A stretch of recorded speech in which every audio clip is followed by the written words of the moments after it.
Ladies and gentlemen, after a horrid experience trying to record this past episode, we are here with the next installment of this series with our Eibar career mode. I've played, I think, 7 games in the past 2 episodes that neither one of them seemed to want to come out correctly. One didn't record at all, and the other one got corrupted, and the gameplay looks awful. No matter what I did rendering wise, it just didn't come out good at all. There was jumpy, pixelated, it looked awful. So we've gone through the entire transfer window. I've recorded about 2 hours of gameplay plus the transfer window, and nothing ended up working, so I am going through showing you the results. Overall, the gameplay really wasn't exciting over the transfer window. It was a lot of 1-0 games, both my way and the other team's way. So overall, didn't really pick many points up over the past couple weeks in January to start off the new year, which was a little disappointing. We did get knocked out of the cup, which is really disappointing because what I didn't show you guys, obviously, when we went into the transfer window, I did ask the board for more money.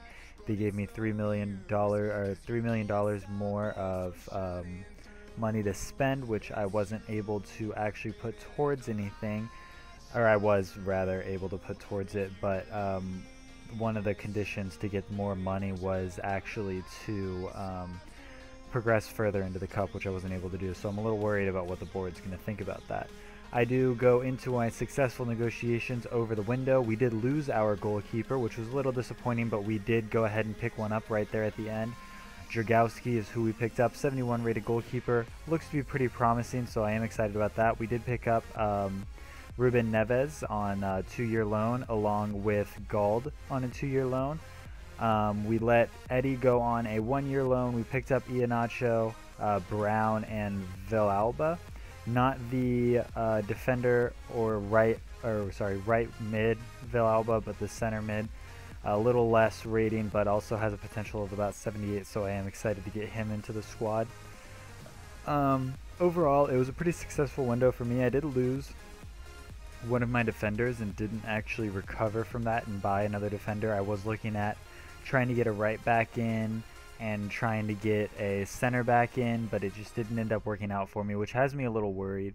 But definitely going into the summer transfer window, we're going to rebolster our defense because as of right now, I think our midfield and striking options are going to be pretty strong going into the next transfer window.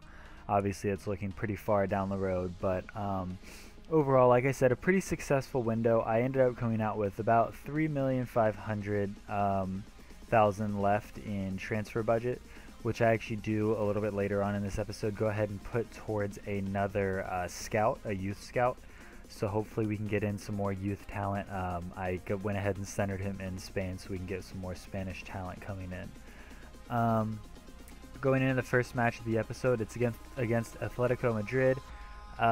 Like I said, I was kind of trading results in these past couple of games, so I was a little worried coming into this game, coming up against a pretty strong team. Wasn't really sure what to expect. You know, whenever I got those new players in, I tried playing them. The majority of them got their first game against, or rather in the cup, which again, like I said, we did lose. I believe the aggregate of the cup game was 4-0.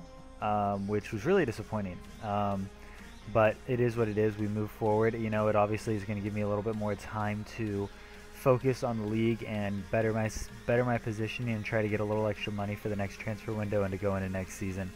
So I am pretty excited still about the rest of the season. Like I said, my defense is going to be a little worrying. If I do have a player go down, it's going to be a little difficult trying to figure out how to recover and who to play where. But, you know, the front side of my team, I'm still feeling very comfortable with my strike options. I'm definitely going to be getting Iheanacho into games more often. But whenever you have a striker that can literally run through the entire defense and take a pretty good shot every time, it's kind of hard to get him into the squad. So I do have him in my training, obviously trying to get that rating up a little bit before I do bring him into the new team. Along with obviously some of my other players. We have a few youth players that are coming in that are going to be helping our midfield after they kind of work out their issues, I guess, or their growth through training. So slowly but surely, hopefully by the end of the season, we will have a lot of our youngsters come in and a lot of our transfer players starting to come in. I have been playing Isaiah Brown over on the right. I didn't for this game because he was a little tired coming into this match, so Kappa does go ahead and retain his right mid spot, which those two are going to be interchanging pretty often, because even though Brown, I believe, is a 67 overall, he's still very pacey and a pretty strong player for me.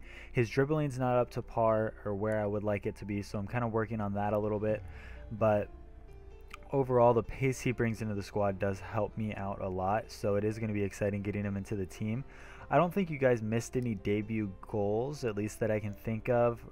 Gald has been a little iffy for me. He's obviously a big name from past FIFAs in terms of career mode. I've personally never actually picked him up because he's been really expensive, but since this year we did have the 2-year loan option, I thought it was a pretty good idea to bring him in along with Ruben Neves, obviously. Right here, very lucky to get out of the half at a 0-0 standoff. This game was actually pretty difficult for me to break through, along with Atletico Madrid. Both of us kind of had chances here and there, but neither one of us really took the opportunities we needed to. Obviously, you see me get a free kick here, and you would think, obviously in my mindset, I was thinking, okay, awesome. Expected goal, should hit this perfectly. But, over the past couple of games, I really haven't been able to hit my free kicks the way I've wanted to, so a little shaky there, not even on target, so a little out of character for me, and obviously looking to get more chances to kind of work that out a little bit. So 83rd minute, we're still 0-0. I'm a little worried. Got lucky diving into the box right there that it didn't give away a penalty. Pre-patch, I think that 100% would have been a penalty, but this game is actually going to end up being 0-0. Like I said, even though we both had chances all over the place and our midfield battles were kind of a struggle. As you see, I did bring in Brown close to the end of the game. His pace kind of helped me out a little bit, but again, I really still couldn't get anything comfortable going on in the squad, and I wasn't able to get any chances off that I was actually really comfortable with. So this one does end in a 0-0, which, with the past results I've been getting, I was actually kind of happy with that, especially with playing against a top-tier team. Obviously not your Real Madrid or Barcelona, but, we're still performing really well against the top 4 or 5 teams in La Liga. So I'm really happy about where we are as a team. So, I can't really argue with the results. I kind of wish we were performing a little bit better against some of the smaller teams, or the mid-table teams, kind of like the teams that we should be matching up well against. For some reason, I don't know if it's a mental block, but I can't seem to get the results I need to off of them. But other things that happened in the window, I went after, like I said, a few defenders. I went after Hector Bellerin. Arsenal really wasn't willing to budge on anything. I think if I would have tried to take him on a 2-year loan, I probably could have done it. I tried to take him on a 2-year loan with a buying option at the end, and obviously they weren't really into that. So I went after a couple other players, not really any big names. As you see here, going through training, I already have Brown at a 68, so he's already gone up one, and Iheanacho's already gone up to 69. Villalba, I believe, will go up another rating to 62 in the next training session. So, everybody's moving and progressing really well, which is good to see.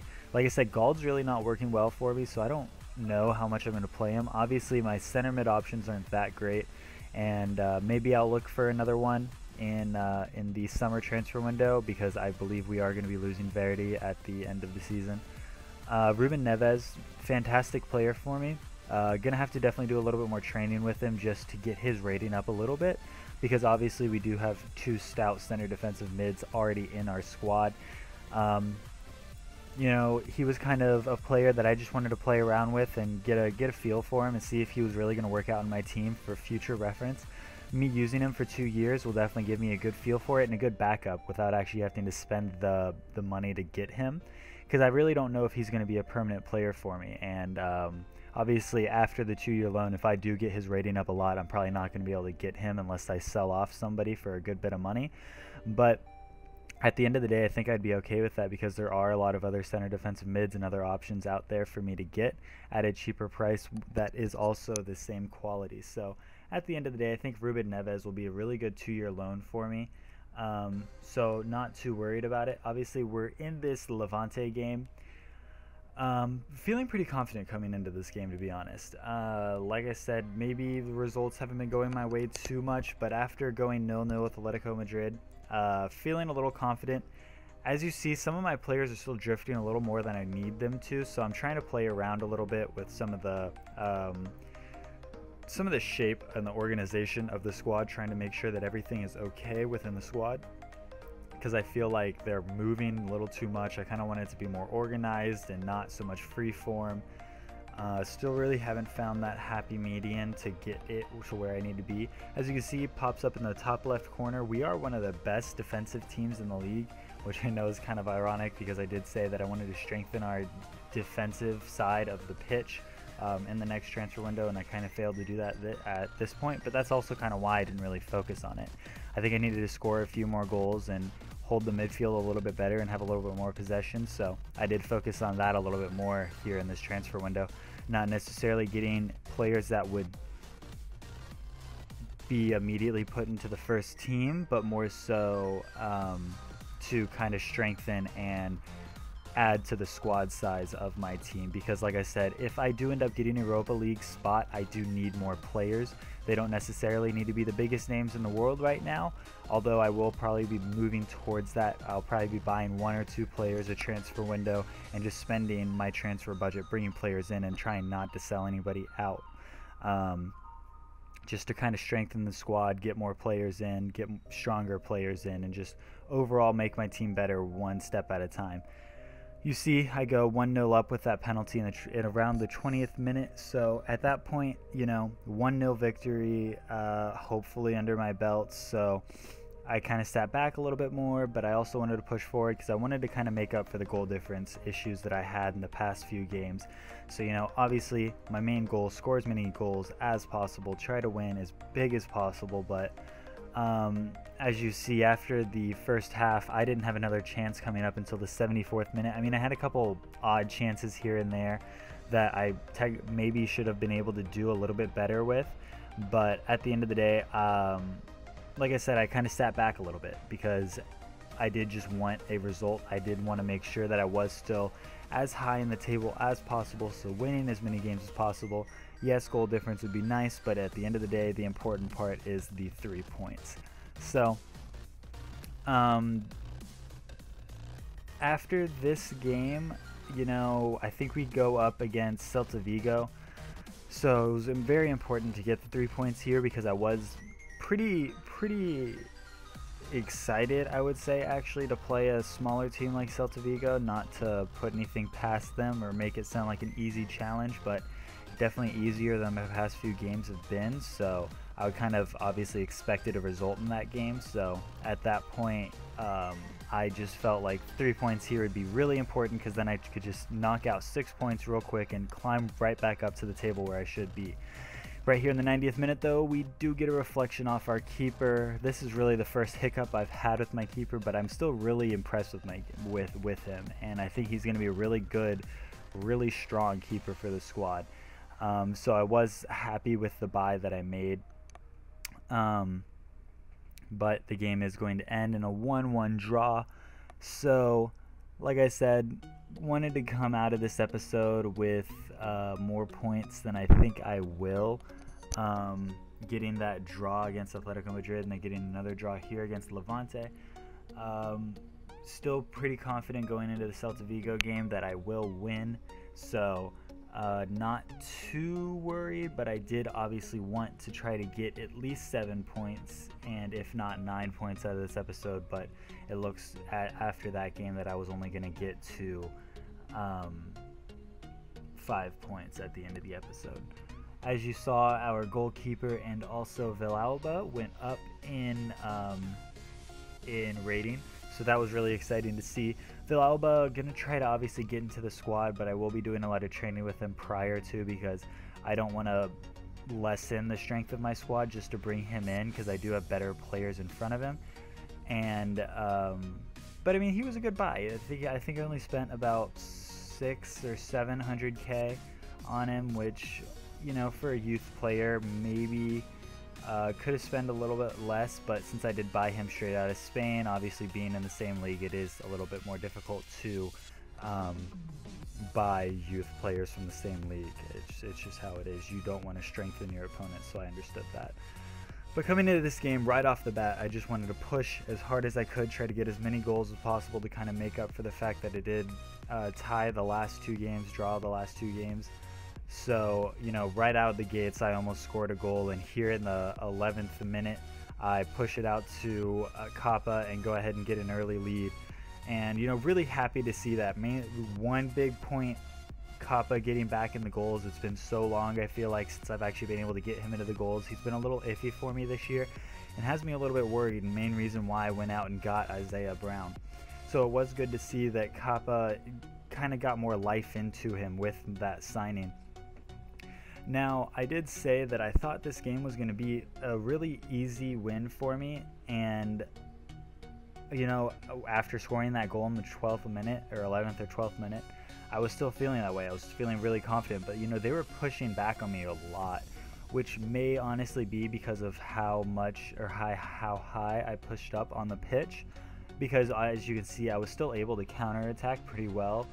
There's a lot of chances like this one exactly where I had a wide open break and just missed that one pass that would have put me through and score another goal. But overall, still felt pretty confident with the squad.